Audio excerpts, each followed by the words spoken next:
رانا صاحب میں نے تو کم از کم یہ نہیں کہا کہ سارا کچھ تباہ ہو گیا، میں نے صرف عوام کی مشکل نہیں، یہ کہہ رہے ہیں تباہ ہو گیا، مشکلات ان کو ہر چیز جو ہے نا وہ تباہی نظر آ رہی ہے، پاکستان ان کو گورنمنٹ میں بٹھانے ٹھیک ہو جائے گا سارا۔ 47% Pakistan according to World Bank has gone below the poverty line۔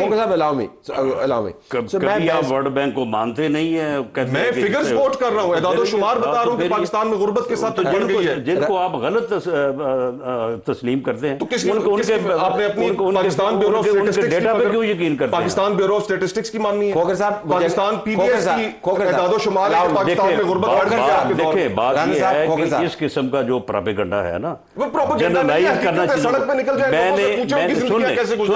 میں نے جب آپ کو کہا نا کہ آپ اسپیسیفک آئیں تو دو باتیں آپ کر سکیں۔ ایک آپ نے کہا کہ جی وہ جہاز ایکسپینڈیچر کم کریں، سن لیں نا، بتائیں کہاں سے کم کریں، کہاں پہ جو ہے وہ ایکسپینڈیچر جو ہے اگر آپ گرانٹس کے اندر پیسے دیں گے، ایم این ایز کو پیسے دیں گے، اگر آپ سن لیں، اب سن لیں، ایم این اے آپ بھی رہے ہیں ایک مرتبہ یا آپ سینیٹر رہے ہیں۔ دیکھیں جی معاملہ یہ ہے کہ اگر ایک ایم این اے یا ایک ایم پی اے جو ہے اگر وہ اپنے حلقے میں الیکشن لڑتا ہے، لوگوں کے پاس جاتا ہے، اور اگر وہاں پہ جو چھوٹی چھوٹی سکیمیں جو ہیں وہ کوئی گلی ہے، کوئی سڑک ہے، اور بھئی لوکل گورنمنٹ کا کام ہے، تو لوکل گورنمنٹ الیکشنز آپ نہیں کرا سکے، یعنی کہ دیکھیں نا جمہوری جماعتیں کسی ایک بات پہ رکیں نا، تو میں اب کسی ایک بات پہ رکیں آپ۔ کس بات پہ رکوں؟ لوکل گورنمنٹ الیکشن اس بات پہ آپ رک جائیں۔ دیکھیں جو یہ پراپیگنڈا ہے نا، دیکھ سن لیں، سن لیں نا، جو یہ پراپیگنڈا ہے نا کہ ہر چیز تباہ ہو گئی ہے، وہ تو نہیں ختم ہو سکتا اس وقت تک جب تک آپ نہ آ جائیں۔ نہیں بالکل اس قسم کا کوئی مطالبہ اور خواہش بھی نہیں ہے۔ نہیں خواہش ہے، ہم تو صرف یہ چاہتے ہیں کہ پاکستان کے لوگوں کی زندگیاں امپروو کریں، انہیں تھوڑا سا ریلیف دیں۔ ایسے ہی لوگ کہتے ہیں کہ خواہش بجلی کے بل لوگ نہیں دے پا رہے ہیں، گیس کے بل نہیں دے پا رہے ہیں، بچوں کی اسکول کی فیسیں نہیں دے پا رہے ہیں، ساری دنیا دے رہی ہے، آپ سے مشکل ہے، اب دیکھیں آپ نہیں دے پا رہے، کی تعداد ان کو بجلی کے بل دینے میں مشکلات پیش آ رہی ہیں۔ دیکھیں نا یہ ہماری بات تو نہیں ہے، میں یہ بات کروں کہ یہ نواز شریف صاحب کو کوئی تکلیف نہیں آ رہی، بل نہیں دے پا رہے ہو، اتنا ظلم ہو گیا ہے۔ اگر if you allow me، اگر رانا صاحب میں آپ سے پوچھ پاؤں کہ یہ جو عوام واقعتاً مشکل میں تو ہیں، آپ کو لگتا ہے کہ آپ کے پاس کوئی ایسا پلان ہے جس سے یہ تکلیف جو ہے تھوڑی سی کم ہو، یا کوئی وے فارورڈ ہمیں نظر آئے؟ کیونکہ ابھی تک جو ہم سنتے ہیں وہ یہ سنتے ہیں جنگ لگی ہوئی ہے اور ہمارے پاس روم ٹو وگل نہیں، ہم موو نہیں کر سکتے۔ کوئی پلان ہے آپ کے؟ آئی ایم ایف کے ٹارگٹس جو ہیں وہ اپنی جگہ پہ، آئی ایم ایف کا چنگل جو میں اس ملک کو جس طرح سے پھنسایا گیا، وہ میں اس بحث میں نہیں پڑتا کہ یہ کس کا کارنامہ ہے۔ آئی ایم ایف سے جان چھڑانے اور اس بجٹ میں لوگوں کو ریلیف دینے کا جو ہمارا یا موجودہ گورنمنٹ کا جو ہے وہ انڈر دی لیڈرشپ آف میاں شہباز شریف۔ اچھا مجھے کہہ رہے تھے رانا صاحب کہ آئی ایم ایف کا جو ہے، اب خود کہہ رہے آئی ایم ایف کے چنگل سے لوگوں کی جان چھڑانا، اور مجھے کہہ رہے تھے کہ دیکھیں نا آئی ایم ایف کتنی غلط باتیں کر رہے ہیں کہ ہم آئی ایم ایف چلے گئے۔ اچھا یہ پروگرام جو ہے یہ اس کے اوپر پوری جو ہے وہ تیاری محنت ہو رہی ہے، لیکن اس میں یہ جو جنگ کی وجہ سے صورتحال پیدا ہوئی ہے اس کی وجہ سے تھوڑا ہو سکتا ہے کہ جہاں تک ہم ٹارگٹ کر رہے تھے، جہاں تک ہماری خواہش تھی، شاید جنگ کے اثرات صرف ہم پہ پڑے ہیں۔ اس حد تک جو ہے انڈیا میں پیٹرول ڈیزل کی قیمت انہوں نے پچھلے ہفتے صرف 3 روپے بڑھائی ہے، پاکستان میں کتنے 200 روپے آپ بڑھا چکے ہیں۔ اب مجھے بتائیں ریزرو ذرا زیادہ تھے بٹ دے دیا۔ اچھا بنگلہ دیش میں لے لیں، دیکھ رہا بنگلہ دیش پراپیگنڈے کرنا ہے نا، سری لنکا لے لیں، جو بات ریجن کے اندر کہیں یکطرفہ طور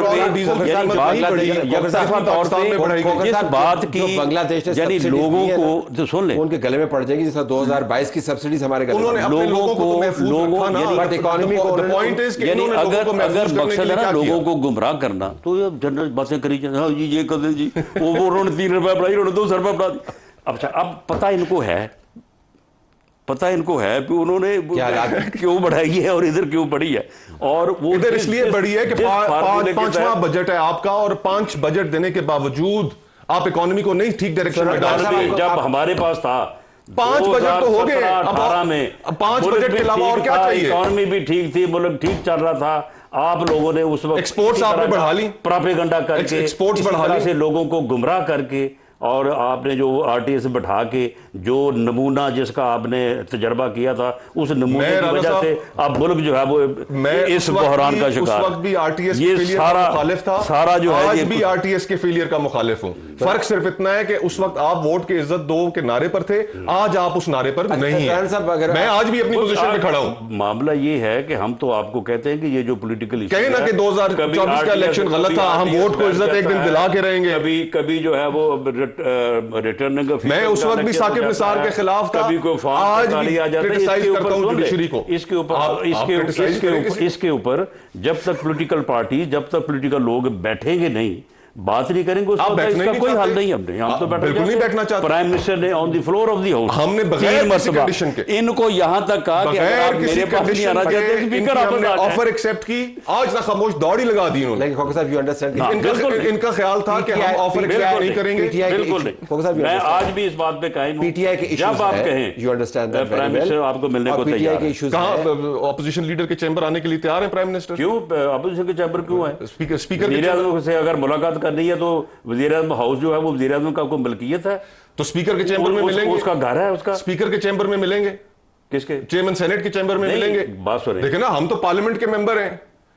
نہیں تو ہم آپ کو یہ تو نہیں کہتے ہمارے گھر آ جائیں. اسپیکر اور چیئرمین سینٹ تو وہ آفیسرز ہیں. سن لیں, وزیر اعظم نے جس دن بجٹ پاس ہوا ہے اس دن وہ ان سے مراد, یعنی یہ تو اب ویسے ہی ساتھ ہیں, ویسے ساتھ مجھے سمجھ نہیں آئی. اپوزیشن جو ہے وہ ان کی سیٹس پہ گئے اور جا کے, حالانکہ اس دن سارا دن جو یہ تقاریر کرتے ہوئے اپنی جگہ پہ, انہوں نے ان کا شکریہ ادا کیا اور انہیں کہا کہ ہمیں ڈائیلاگ کرنا چاہیے.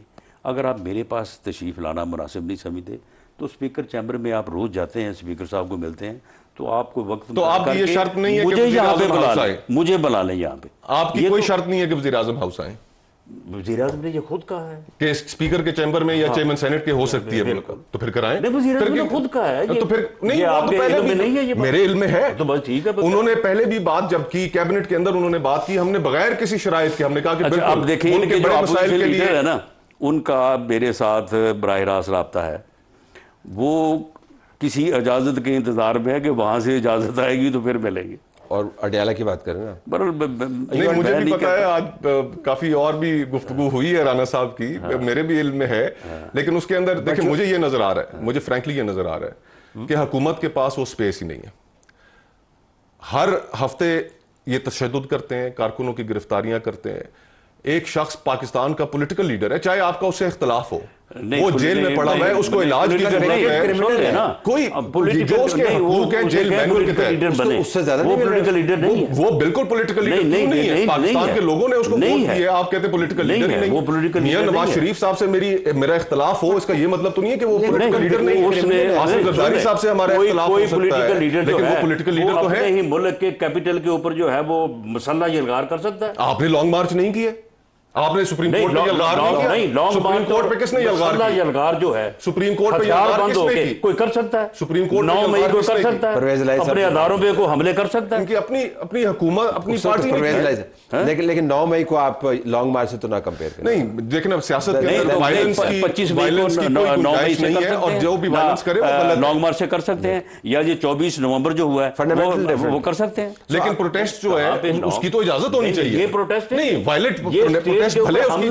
نہیں, یہ رانا صاحب دیکھیں, آپ نے ٹیچروں کے اوپر تشدد کر دیا, آپ نے ڈاکٹروں کے اوپر تشدد کر دیا, آپ نے تحریک لبیک کے اوپر کر دیا, آپ نے آزاد کشمیر میں کر دیا. The point is کہ آپ یہ تو پھر یہ جنرلائز پروپیگنڈا ہے. تمام کے تمام گروپس جو تھے یہ ریاست کو ٹیچر بھی چیلنج کر رہے تھے, کوئی ٹیچر استاد بھی, آپ پنجاب میں دیکھیں تو صحیح, وہاں پر Lahore Punjab band organisation band, اور پھر مجھے یہ بتائیے آپ بینڈ آرگنائزیشن کو کیسے ڈیفینڈ کریں؟ بات بڑی سمپل سی ہے کہ کیا آج پاکستان میں فریڈم ٹو ڈسینٹ اویلیبل ہے؟ آج ایمان مزاری کیوں جیل میں پڑی ہوئی ہے, بتائیے کیوں پڑی ہے جیل؟ اچھا اب میں فریڈم آف ڈسینٹ آپ کو بتاؤں, یہ پروگرام لائیو گیا, You have spoken your heart out. Yes, I have. اگر اس سے زیادہ فریڈم نہیں ہے, مجھے نہیں سمجھ آتی اس سے زیادہ آپ کو کیا اتنا زیادہ جھوٹا پراپیگنڈا گورنمنٹ کے خلاف, اور جو ہے آپ کہتے ہیں کہ وہ پروپیگنڈا ہے, یہ لائیو شو ہے, لائیو شو ہے, جرنلائز پراپیگنڈا, اور ابھی ان کو اجازت نہیں ہے, لائیو شو ہے, سما کے اوپر لائیو شو ہے, اور یہ آپ نے جو کچھ کہا ہم نے, اور اس میں آپ نے یعنی کہ آپ نے جو وہ ڈسکنیکشن شو کیا ہے پبلک کے ایشوز کے ساتھ, کہ دودھ اور شہد کی اس ملک میں نہریں بہ رہی ہیں, کون سی بہ رہی ہیں, وہ جھوٹ جو آپ کی نیچر کے خلاف آپ نے وہ بھی بول دیا. پھر آپ کہتے ہیں اور پھر کیا آزادی, آپ نے دودھ اور شہد کی جو نہریں وہ لوگوں کے سامنے